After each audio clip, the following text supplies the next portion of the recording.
Vielleicht musst du dich aus irgendeinem Grund mit deinem STM32-Gerät verbinden.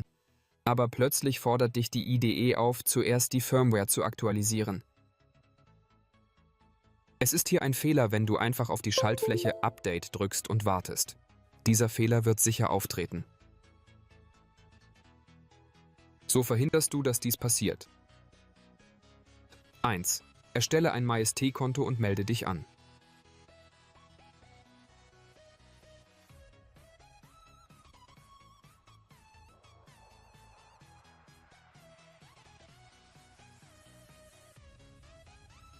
Dein Benutzername wird nun hier angezeigt. 2. Verbinde dein STM32-Gerät mit dem USB-Port deines PCs. 3. Drücke erneut die Debug-Taste.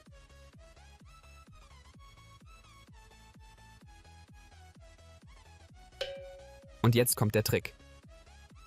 4. Drücke die Update-Taste und 5. Drücke sofort die Reset-Taste, befindet sich auf der Platine deines Geräts.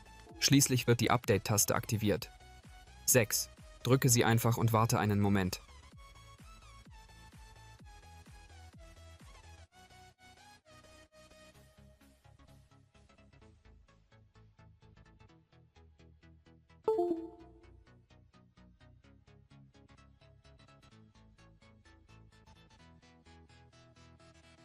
Du solltest nun in der Lage sein, das Gerät wie ursprünglich beabsichtigt zu verwenden. Ich wollte hier nur das Debugging-Tool ausführen.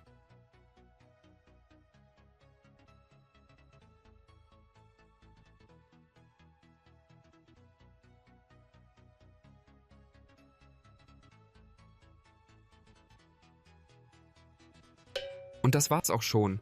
Bitte abonniere den Kanal und danke fürs Zuschauen.